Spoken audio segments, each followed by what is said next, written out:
नमस्कार दोस्तों। आज हम लोग स्थानीय स्वशासन से संबंधित महत्वपूर्ण कुछ प्रश्नों को देखेंगे। आइए हम लोग पहला प्रश्न देखते हैं। 1957 में भारत में त्रिस्तरीय पंचायती राज सर्वप्रथम सिफारिश की थी, किस समिति ने की थी? तो ऑप्शन दिया हुआ है अशोक मेहता समिति, शीतल वाड समिति, बलवंत राय मेहता समिति, हनुमंतैया समिति। तो इसका जो सही जवाब हो जाएगा बलवंत राय मेहता समिति। बलवंत राय मेहता समिति का जो गठन हुआ था 1956 में हुआ था।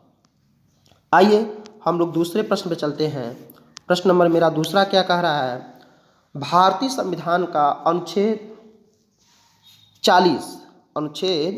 40 राज्य को सार्थक कदमों हेतु परामर्श देता है। तो ऑप्शन दिया हुआ है समान सिविल संहिता के संबंध में, ग्राम पंचायतों के संगठन के संबंध में, नगर पालिकाओं के गठन के संबंध में, कर्मकारों के लिए निर्वाह योग्य मजदूरी के संबंध में। तो इसका जो सही जवाब हो जाएगा दूसरा ऑप्शन यानी कि बी, ग्राम पंचायतों के संगठन के संबंध में। ये बहुत इंपॉर्टेंट प्रश्न है, कई बार परीक्षा में पूछा गया है। अगले प्रश्न पे चलते हैं हम लोग। अगला प्रश्न मेरा क्या कह रहा है? संविधान का कौन सा संशोधन पंचायत राज व्यवस्था को सुदृढ़ करने के लिए किया गया है?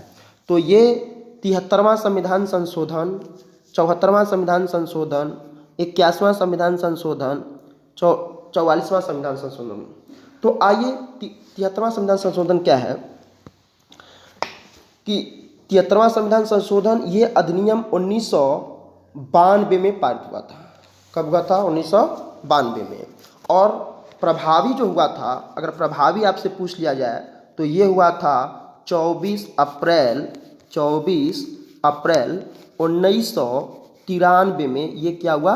प्रभावी हुआ था। उस समय प्रधानमंत्री जो थे वो थे पीवी नरसिंह राव। कौन थे? पीवी नरसिंह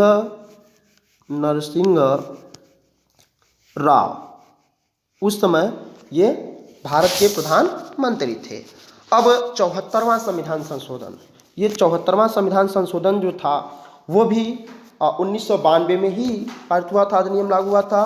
और ये जो है 74वां संविधान संशोधन जो है नगर पंचायत से संबंधित है, जबकि 73वां जो है पंचायत या ग्राम पंचायतों के गठन से संबंधित है। और सी जो है 81वां संविधान संशोधन, ये 81वां संविधान संशोधन जो है जो आरक्षित सीट होते हैं, आरक्षित सीट।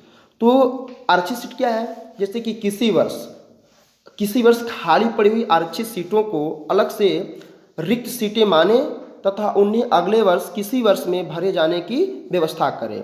कोई अगर वैकेंसी निकलती है तो उसमें अनुसूचित जाति या अनुसूचित जनजाति की अगर सीटें खाली रह जाती हैं तो उसको रिक्त सीट मानते हुए अगले वर्ष या किसी वर्ष में भरे जाने की व्यवस्था किया जाए।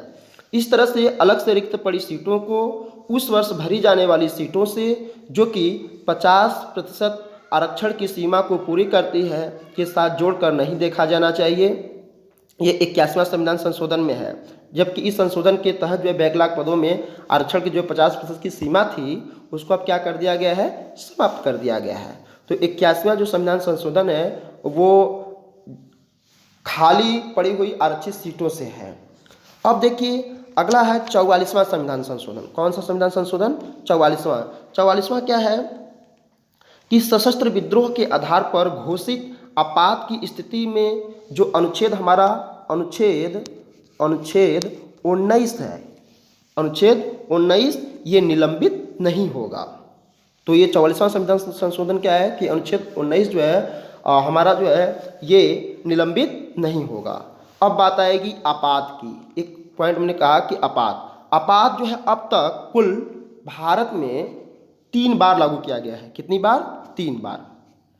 कौन कौन से बार है ये मैं अभी बता देता हूँ आप लोगों को। एक कितनी बार लागू किया गया है? प्रश्न अगर आ जाएगा तो आपका सही जवाब हो जाएगा 3 बार। और ये 3 बार कब कब है? देखिए ये पहली बार जो हुआ था 1961 में हुआ था, दूसरी बार जो हुआ था 1962 में हुआ था और तीसरी बार जो हुआ था 1975 में।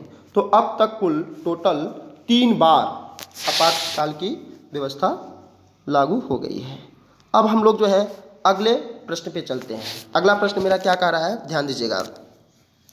पंचायती राज से संबंधित निम्नलिखित तत्वों में कौन सा सही नहीं है, ये ध्यान दीजिएगा। यही प्रश्न जो है, ऐसे प्रश्न जो है गलती हो जाती है हम लोगों से। तो ये देखिए ऑप्शन में लिखा हुआ नहीं है, ये ध्यान देना है। तो इसमें से 3 सही होगा, 1 गलत होगा। तो पहला ऑप्शन है मेरा, पंचायत व्यवस्था भारतीय ग्रामीण जीवन का लोगों से एक अभिन्न अंग रहा है। दूसरा ऑप्शन है 73वां संविधान संशोधन 15 अगस्त 1993 से प्रभावी रहा। तीसरा है यह एक त्रिस्तरीय रूप से जुड़ी संरचना है। चौथा ऑप्शन है भारतीय संविधान का अनुच्छेद 243 जी उसके महत्व को बढ़ाता है। तो किससे आइए, क्या कौन गलत है हमको वो ढूंढना है, पंचायती राज से। देखिए अभी मैंने पिछले क्वेश्चन में एक्सप्लेन किया है, व्याख्या किया है। तो 73वां जो संविधान संशोधन मेरा था ये 1993 में प्रभावी हुआ। कब हुआ? 1993 में प्रभावी हुआ। कौन संविधान संशोधन? 73वां संविधान संशोधन। लेकिन ये डेट दिया हुआ 15 अगस्त, तो ये गलत है। 15 अगस्त को नहीं हुआ था, ये हुआ था 24 अप्रैल को हुआ था। कब हुआ था? 24 अप्रैल को हुआ था। तो ये गलत हुआ। दूसरा ऑप्शन इसका क्या हो जाएगा? सही। यानी कि 73वां जो संविधान संशोधन है 24 अप्रैल 1993 को प्रभावी हुआ। चलिए, और बाकी सारे जो ऑप्शन थे वो सही थे। अगले प्रश्न में चलते हैं हम लोग। आइए अगला प्रश्न जो है, संविधान के किस भाग में पंचायती राज व्यवस्था संबंधी प्रावधान दिए गए हैं? देखिए पंचायती राज व्यवस्था का प्रावधान दिया गया है, तो इसका जो सही जवाब हो जाएगा आपका भाग 9। अब देखिए ये भाग 4, भाग 3, भाग 4 का इस तरह से ऑप्शन में भी लिखा हुआ है। आइए थोड़ा सा इसको हम लोग भी एक्सप्लेन कर लेते हैं। जो भाग मेरा 3 है इसमें मूल अधिकार का उल्लेख है। किसका उल्लेख है? ये मूल अधिकार का उल्लेख है भाग 3 में। और भाग 4 में क्या है? भाग 4 में मेरा है नीति निर्देशक तत्व। भाग 4 में नीति निर्देशक, जो राज्य के नीति निर्देशक तत्व है वो आपका जो है भाग 4 में है। और भाग 4 क में है, ये भाग 4 क में है आपका मूल कर्तव्य। क्या है? मूल कर्तव्य। ठीक है। आइए अगले प्रश्न में हम लोग चलते हैं। पंचायती राज से संबंधित निम्नलिखित समितियों को काल क्रमानुसार व्यवस्थित कीजिए। देखिए ये सारे प्रश्न जो है एग्जामों में पूछे गए हैं। ठीक है, ये प्रश्न थोड़ा सा इंटरेस्टिंग है, ध्यान दीजिएगा। कालक्रम यानी कि पहली समिति कौन बनी, ये ध्यान देना है हम लोगों को। देखिए पहला लिखा हुआ राव समिति। तो राव समिति का जो गठन हुआ था वो हुआ था 1985 में। कब हुआ था? 1985 में हुआ था। दूसरा है LM सिंघवी जो समिति है, इसका गठन जो हुआ था 1980 में हुआ था। कब हुआ था? 1980 में हुआ था। अगला समिति है जो BR मेहता समिति है, इसका जो गठन हुआ था 1956 में हुआ था। ठीक है। और अशोक मेहता जो समिति है इसका जो गठन हुआ था 1977 में हुआ था।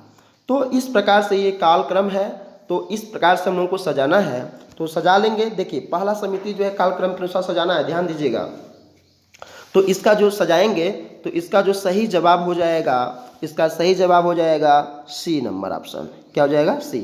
यानी कि पहले जो है BR मेहता समिति, इस प्रकार से आप लोग सजा लेते हैं, सजा लीजिएगा। अगले प्रश्न में हम लोग चलते हैं। पंचायतों के लिए कराए जाने वाले सभी निर्वाचनों का संचालन का अधीक्षण, निदेशन और नियंत्रण निहित होता है। यानी कि कौन इसको जो अधीक्षण करता है या संचालन का काम करता है। ठीक है। पंचायतों के जो चुनाव कराए जाने वाले जो होता है कार्य, ये किसके तहत नियंत्रित होता है? तो इसका जो सही जवाब हो जाएगा राज्य निर्वाचन आयोग। राज्य निर्वाचन आयोग इसका सही जवाब हो जाएगा। चलिए अगले प्रश्न पर हम लोग चलते हैं। भारत में महिलाओं के लिए स्थान आरक्षित है। ठीक है, तो किस में है? पंचायती राज संस्थाओं में है, कि राज्य विधान सभा में है, कि मंत्रिमंडल में है, कि लोकसभा में है? तो इसका सही जवाब हो जाएगा, भारत में महिलाओं के लिए जो स्थान आरक्षित है, तो इसका सही जवाब क्या हो जाएगा? पंचायती राज संस्थाओं में है। इसमें जो है 1/3 भाग महिलाओं को आरक्षण की व्यवस्था है, अर्थात 33% जो है महिलाओं के लिए स्थान आरक्षित है। अगले प्रश्न पे चलते हैं हम। निम्नलिखित में से किसे भारत में स्थानीय स्वशासन का जनक माना जाता है? तो स्थानीय स्वशासन का जो जनक माना जाता है वो माना जाता है लॉर्ड रिपन को। किसको माना जाता है? लॉर्ड रिपन को। ठीक है, अगले प्रश्न में चलते हैं। अगला प्रश्न क्या है? विकेंद्रीय प्रणाली की सिफारिश किसने की थी? तो ये विकेंद्रीकरण की जो प्रणाली की सिफारिश की थी वो अशोक मेहता समिति ने की थी। कौन की थी? अशोक मेहता समिति। और अशोक मेहता समिति का जो गठन हुआ था 1977 में हुआ था। अशोक मेहता समिति का जो गठन हुआ था। चलिए अगले प्रश्न पे चलते हैं। चलिए प्रश्न समाप्त हो गया। आइए जो है कुछ हम लोग जो है इससे संबंधित कुछ प्रश्नों को भी देख लेते हैं। देखिए, अगर आपसे प्रश्न पूछ लिया जाए कि सबसे पहले जो है ये पंचायती राज व्यवस्था कहाँ लागू किया गया था, तो मैंने पहले के वीडियो में भी बना दिया है, आप उसमें भी जाकर देख सकते हैं।